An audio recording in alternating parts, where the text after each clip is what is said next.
Et dans le mariage, il y a des pasteurs qui sont masturbateurs, il y a des pasteurs qui font un certain nombre de choses qui sont caractérisées comme péché.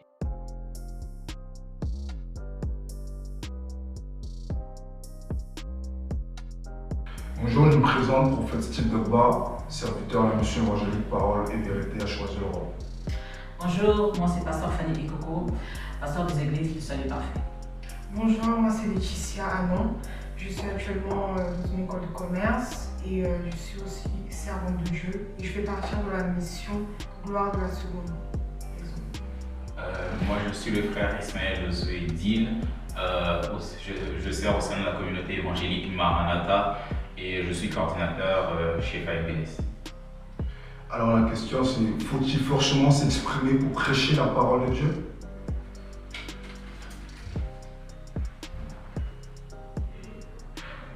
Pour prêcher la parole de Dieu, moi je dirais non. Moi j'ai répondu non.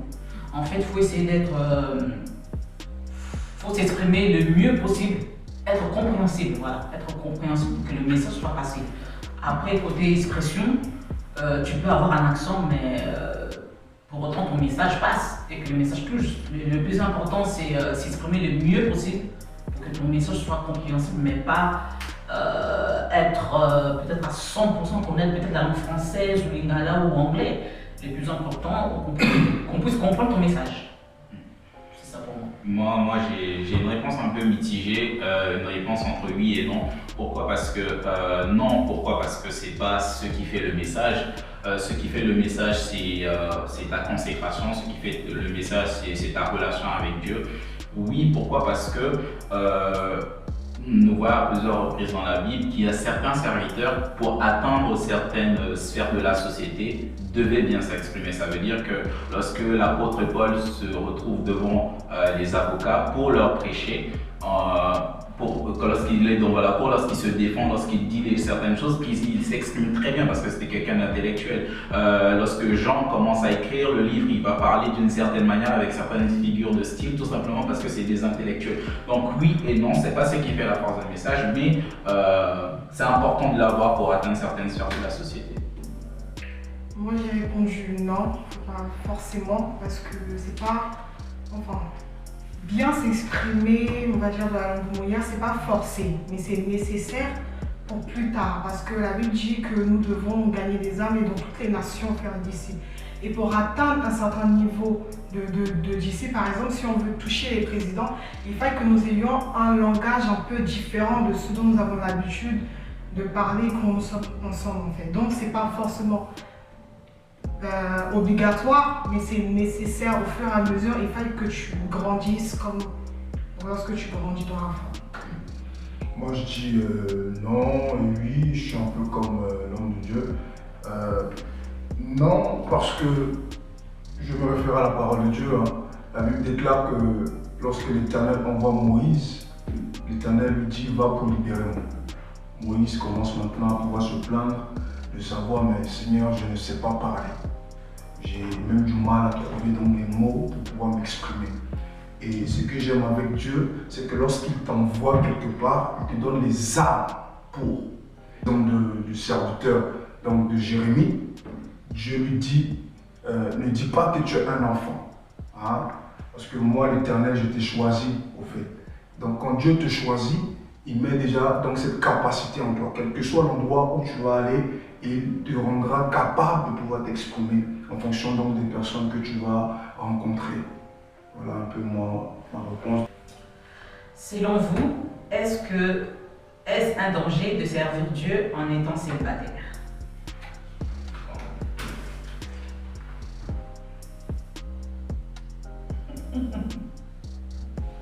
Moi personnellement, je suis célibataire, je ne sais pas si vous êtes marié ou pas. Marié depuis 13 ans. Marié depuis 13 ans, donc ça va donner célibataire. Célibataire, nous on est célibataire. Mais est-ce que c'est un danger? Bon, c'est pas un danger pour moi en tant que célibataire. Moi je réponds en tant que célibataire, je me sens pas essentiellement en danger. C'est pour ça que je dis que c'est pas un danger, parce que je sers de Dieu et je me suis pas senti essentiellement en danger face à ça. Mais c'est important. C'est important, il faut y réfléchir, il faut y penser, parce que deux valent mieux qu'un. Certaines fois, tu as besoin de quelqu'un qui te soutient et qui est derrière toi pour te dire continue, avance même lorsque tu veux te décourager, mais quelqu'un est toujours là. C'est pour ça que Dieu place toujours quelqu'un à tes côtés. Mais dire que c'est un danger, je ne pense pas que c'est un danger parce que certes, il y a certains scandales qui ont eu lieu, mais c'est pas ça qui doit faire une généralité de la chose pour dire que c'est un danger en fait. Donc voilà pour moi ma position. Ok, moi je vais essayer de parler concernant ce que l'homme de Dieu a dit. Un danger, je dirais oui et non. Parce que ça peut quelque part, parce qu'on a vu plusieurs hommes de Dieu qui sont tombés voilà, face à certaines situations qui ne sont pas arrivées. Bon, non parce que Paul l'a fait, parce qu'il a annoncé l'évangile. Hein, c'est l'un des célibataires, hein, des disciples vraiment célibataires qui a annoncé l'évangile. Et il a même conseillé ça. Hein, il a conseillé, c'est pas obligé, mais il a conseillé pour dire que en réalité, si ça ne tient qu'à lui, voilà, il est mieux que tu serves Dieu hein, seul. Voilà, parce que certainement, moi, je pense que Paul il devait avoir des problèmes avec les femmes, puisque à plusieurs reprises, il les a critiqués. Voilà. Donc, je pense pour ma part que c'est pas un danger en tant que tel, mais si tu brûles, marie-toi. Voilà. Pour ma part, j'ai dit oui, c'est un danger pour plus tard. C'est pas un danger quand tu commences, tu viens à peine de commencer, mais lorsque tu arrives à un certain niveau d'onction, c'est un danger. Parce que tu as des tentations, le diable emmène des personnes vers toi, parce que on sait tous que lorsqu'un serviteur de Dieu finit de faire une délivrance à un saint fidèle, on sait tous qu'il y a des répercussions derrière, les esprits reviennent et ils font quoi? Ils emmènent, si tu es un garçon, des femmes, si tu es une fille, ils emmènent des hommes pour essayer de te faire chuter. Donc il est bien préférable et mieux, pour moi je pense, d'être accompagné parce que ça sera plus difficile pour lui, pour eux, pour le diable de t'atteindre. Parce que pour lui, le moyen le plus facile, c'est le sexe. Lorsque tu es déjà avec une personne, je pense que ça évite certaines choses. En fait. Donc, il vaut mieux être accompagné. Pour moi, je dirais non. Ma réponse est non. Pourquoi? Grâce à Dieu, 13 ans de mariage et j'ai commencé à servir le Seigneur très jeune. Donc après, c'est par rapport à ta consécration avec Dieu. Par rapport à ta consécration avec Dieu et au-delà de ça, avoir une formation des pères, des encadreurs, des pasteurs doivent aussi t'enseigner. Parce que je pense qu'une personne qui est consacrée, nous voyons beaucoup, la plupart, au moins 70% des serviteurs de Dieu dans la Bible, que Dieu a appelés, c'était des jeunes, 16 ans, 15 ans, 17 ans, ils étaient célibataires, mais Dieu les a appelés. Mais au-delà de ça, ils ont été formés et c'est par rapport à leur consécration. C'est vrai que le diable propose, mais tu n'es pas obligé d'accepter. Le péché peut être là, mais tu n'es pas obligé de tomber. Donc c'est vraiment par rapport à ta consécration, par rapport à ton intimité avec Dieu et c'est ça aussi qui va aussi te protéger. Donc, c'est vrai, c'est bien de se marier parce qu'on a besoin du soutien. C'est primordial quand on rentre dans le ministère, quand on sert Dieu. Il faut être vraiment avec quelqu'un parce que c'est un soutien qu'on a vraiment besoin. Mais dire que carrément c'est un danger, non, c'est pas du tout un danger. Et en plus, moi je pense, le point de dire que en fait, le mariage te sécurise du péché, c'est complètement faux parce que des pasteurs, même mariés, ont chuté malgré le mariage. Donc, ce qui fait que c'est pas une sécurité. Donc, même dans le mariage, on est en danger, comme hors du mariage, on est en danger. Le diable trouvera toujours une stratégie pour pouvoir te tenter en fait. C'est comme elle dit que il propose. Tu n'es pas obligé d'accepter, c'est tout. Mais dans le mariage, il y a des pasteurs qui sont masturbateurs, il y a des pasteurs qui font un certain nombre de choses qui sont caractérisées comme péché, qui ne va pas plus t'aider que ça en fait. Donc le tout c'est la consécration. Le tout c'est la consécration. Le mot d'ordre c'est la consécration. Dès que tu as une consécration avec Dieu, tu sais ce que tu as le droit de faire et ce que tu n'as pas le droit de faire. Dans votre service pour Dieu, vous est-il déjà arrivé d'être découragé?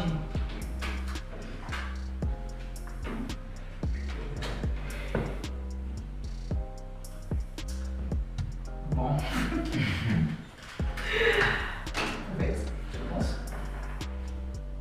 Je commence.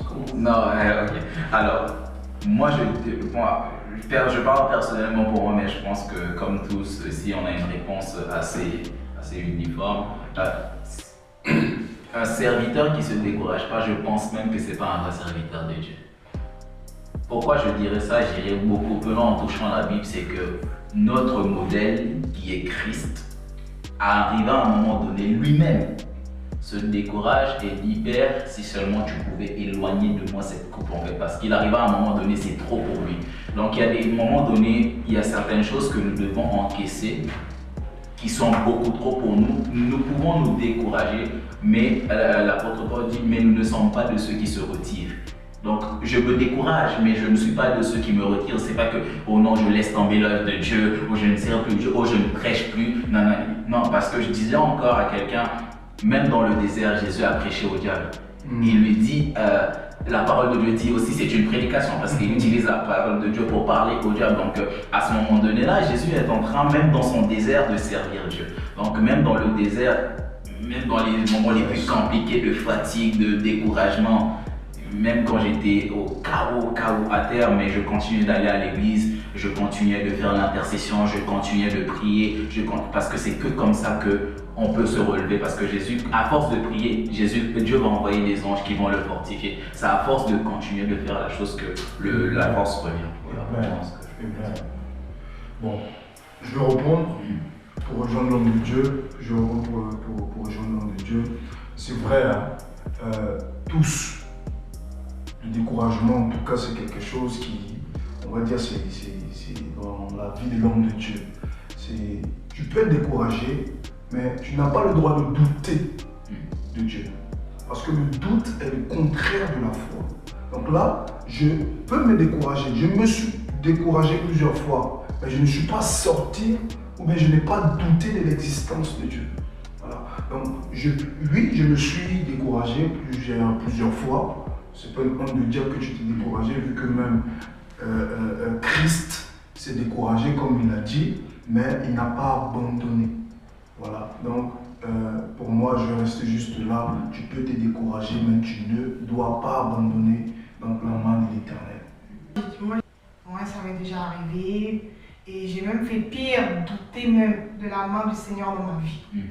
Comme le prophète a dit, ça c'est une chose à ne pas faire. Et vraiment, je n'encourage pas quelqu'un à douter, quel que soit ce qu'il arrive, parce que je sais ce que j'ai vécu lorsque j'ai douté.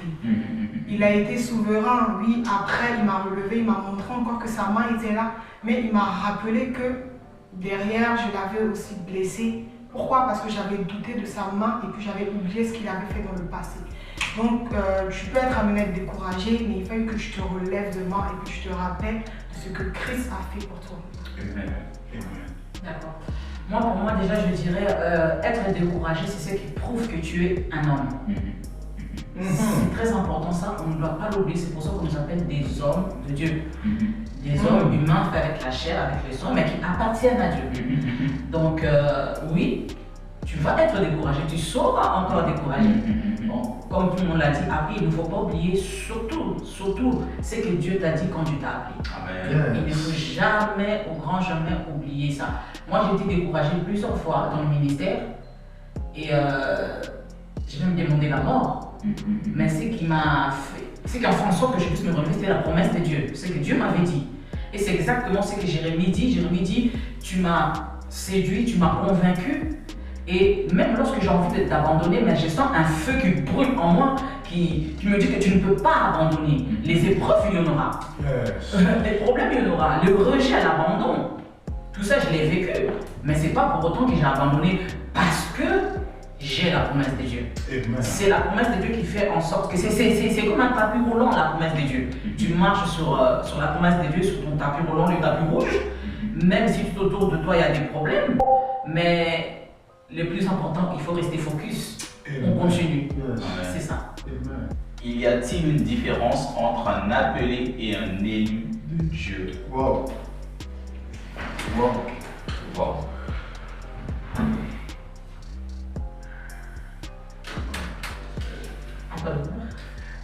Un appelé et un élu de Dieu. Mais il y a une telle grande différence qu'on n'aurait pas assez l'espace et le temps pour développer toutes les différences qu'il y a entre un appelé et un élu de Dieu.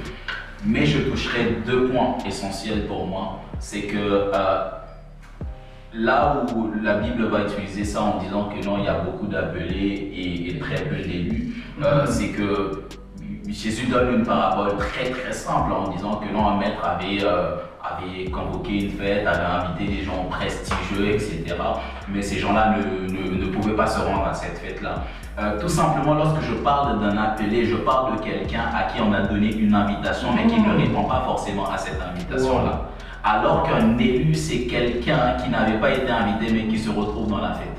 Donc, lorsque je parle des élus de Dieu, je parle des personnes, en fait, à qui on ne pensait même pas qu'ils pouvaient un jour toucher le micro pour pouvoir prêcher, mais finalement, dans l'élection de Dieu, ils se sont retrouvés propulsés aux avant. Donc, lorsque tu regardes l'histoire de la naissance d'Ésaü et de Jacob,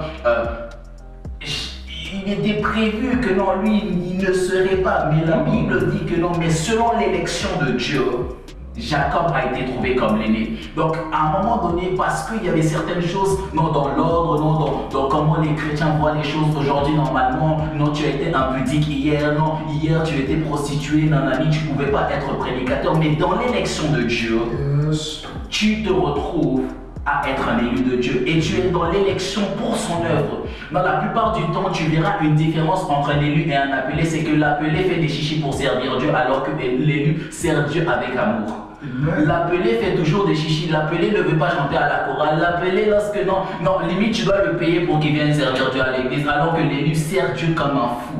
Voilà pourquoi dans cette fête-là, on est parti chercher des gens au dehors, on est parti chercher toutes sortes de personnes qui avaient des mauvaises vies, tout simplement pour être dans l'œuvre, tout simplement pour être dans ces noces-là, tout simplement pour être dans cette fête-là. Non, j'invite quelqu'un qui est en train de me regarder, je ne sais pas ce que tu traverses, je ne sais pas ce que tu as vécu dans ta vie antérieure, tout ce que je sais, c'est que non, Dieu t'appelle au salut, premièrement, mais il veut t'élire pour devenir un de ses serviteurs également.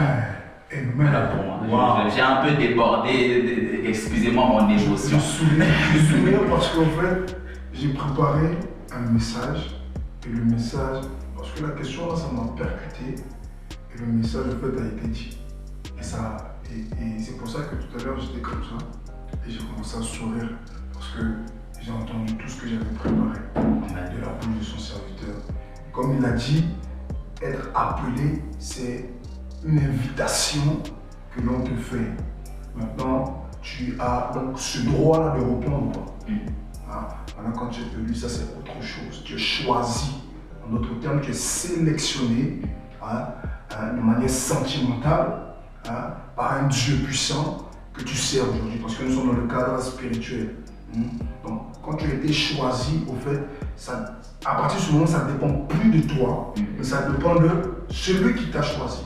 Voilà pourquoi l'appel et l'élu, il y a une grande différence. Celui qui est appelé, il a le droit de répondre. Il peut ou ne pas répondre, favorablement ou non. Mais celui-là qui est élu n'a pas le choix. Voyez-vous? Moi, je vais rajouter juste par rapport à ce que vous venez de dire, donc on a tous répondu oui, je pense. Il y a une grande différence entre un appelé et un élu. Comme l'homme de Dieu l'a dit, oui, un appelé, c'est une personne qu'on donne une invitation, comme tu peux répondre, comme tu peux aussi refuser. Comme quand tu vas évangéliser dehors, il y a d'autres personnes qui vont recevoir la bonne parole, la bonne évangile, qui vont accepter le Seigneur, d'autres personnes non. Parce que tout simplement, c'est une proposition, voilà. C'est une proposition. Mais lorsqu'on devient élu de Dieu, là c'est autre chose. C'est-à-dire que nous avons passé de l'étape d'être appelés, nous avons accepté. Maintenant, nous sommes venus. Quand maintenant nous sommes venus, il y a quand même une grande différence. Parce que quand tu acceptes, maintenant la dimension doit changer. Pourquoi? Là, normalement, oui, tu as accepté de donner, de t'offrir à Dieu, de offrir ta vie au Seigneur, tu deviens un consacré, tu deviens un naziréen, tu deviens celui qui ne pense plus selon elle, qui ne fait plus les choses selon elle, mais tu fais les choses selon Dieu. Si je vis, ce n'est plus moi qui vis, mais c'est Christ qui vit en moi, parce que je suis un élu de Dieu. C'est ça la différence. Parce que, comme Madame Daniel a dit, oui, un appelé peut venir à l'église, non, aujourd'hui je viens, demain je viens. Mais quand tu es un élu, Dieu t'avait déjà choisi depuis. Et en fait, c'est cet amour qui brûle en toi, ces feux qui brûlent en toi, c'est ça qui fait que, en fait, je n'ai pas le choix, je suis obligé de consacrer ma vie au Seigneur. Je suis obligé de marcher selon Dieu. Parce que je fais de lui non seulement mon sauveur, mais mon Seigneur. Quand on dit Seigneur, c'est une personne qui règne sur toi. Donc tu n'as plus le contrôle de ta vie. Et c'est ça qui fait la différence entre un appelé et un élu. Dans notre génération, nous devons peut-être quitter l'étape d'appelé et d'arriver au niveau des élus. Parce qu'il y a beaucoup des appelés dans l'église, peut-être même dans le ministère, dans les services. Nous devons quitter cette étape des appelés, mais arriver vraiment à l'étape des élus. Et dans l'école de Matthieu 22, par rapport à l'histoire, la parole que Jésus a dit, il y a un homme qui est venu, mais avec un habit qui n'était pas approprié. Il n'avait pas de vêtements de noces. Nous voyons la sanctification, la consécration. Il faut avoir l'habit qu'il faut tant que tu es un élu. Oh, amen. Donc voilà. Yes.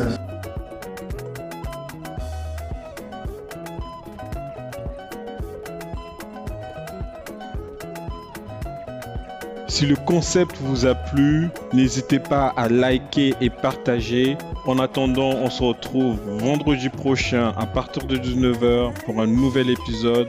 Pour finir, que la paix et la grâce du Seigneur vous soient accordées.